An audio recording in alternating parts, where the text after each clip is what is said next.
Hi, welcome back to my channel. I'm Kiya. This is Earth to Kiya. Welcome to my world. So, where am I? I am in Aomori, Japan. It is in the northern part of Japan, and it is a snowy winter wonderland. And I have been here today is the second day. So I arrived here yesterday, and I want to share a little bit about how I arrived finally to my destination. This hotel that I'm staying in is called Aomori. It is not sponsored, of course.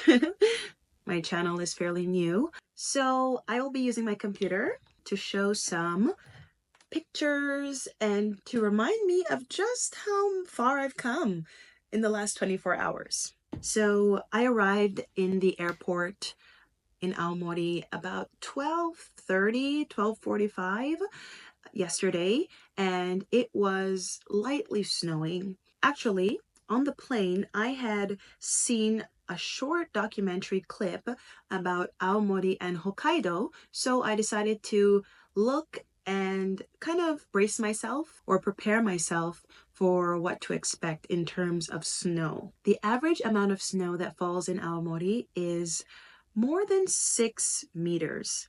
That is a lot. I am from Canada, I'm from Toronto, but in the city we don't get that much, that high. You would have to go more in the small towns, rural areas. So I haven't seen too many places with 6-meter high snow. While I was on the plane, this time I did particularly read through the safety manual. At the time of this filming, this is just a few days after that Jeju plane crash, and I would say the entire country in Korea is in a mourning. I myself, when I think about it, when I hear news updates, I am just so sorry, and I send my condolences to the victims and their families. And more than blame or finding the answers, my stance on it is just to mourn with those who are mourning and to be compassionate and just be near them and around them at this time. So tragic. So that being said, I did read through.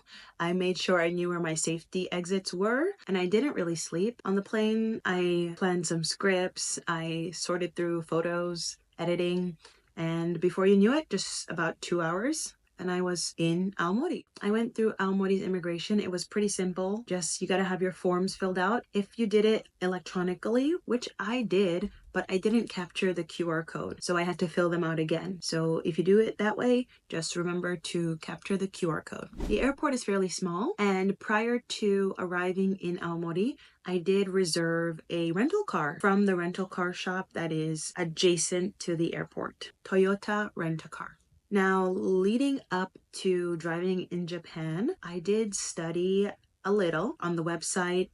You need to have your driver's license from your home country, Korea. I had gotten my driver's license in Korea, so my Korean driver's license, and I did go to the police station near my home to get the international driving permit that Japan accepts. So I have those two documents, and I did also get another JAF from the rental car service.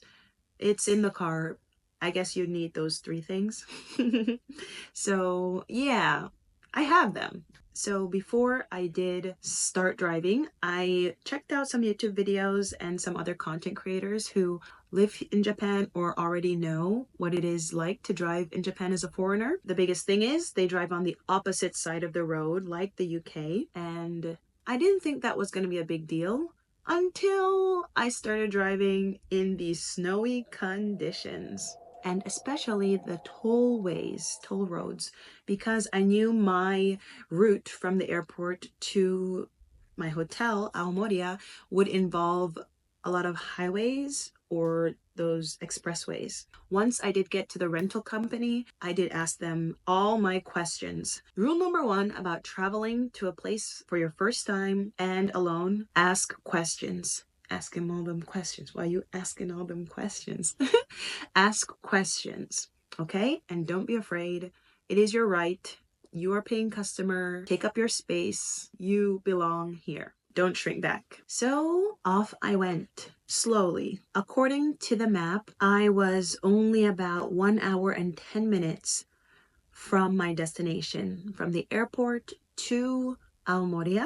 So I would arrive around 3:15, 3:30. However, I took a wrong turn and I went on the wrong expressway, and what should have taken me 1 hour 10 minutes took me 2 hours, about 2 hours and 30 minutes. I left the airport at 2:15 p.m. I arrived at the hotel exactly at 5 p.m. That is 2 hours and 45 minutes. It wasn't my fault, by the way. While I was driving, this big truck passed me, and there's a lot of sinkholes at this time of the year, because of the weather. So he drove over a sinkhole, and that water, ice, Antarctic wave splashed over my windshield. And I already knew from driving in Korea for a couple years now, and just my own experiences, that the worst thing you can do while driving and an unexpected situation happens is to panic. That is what you should never do, and your instinct reaction should be, do not panic. Panic hajima. Yeah, he splashed me. I didn't swerve or speed up. I just calmly kept going, and the wipers did their thing. The thing is, that truck who overtook me, he took that exit. That is the same one I should have taken as well, but I continued straight. And I went down the rabbit hole.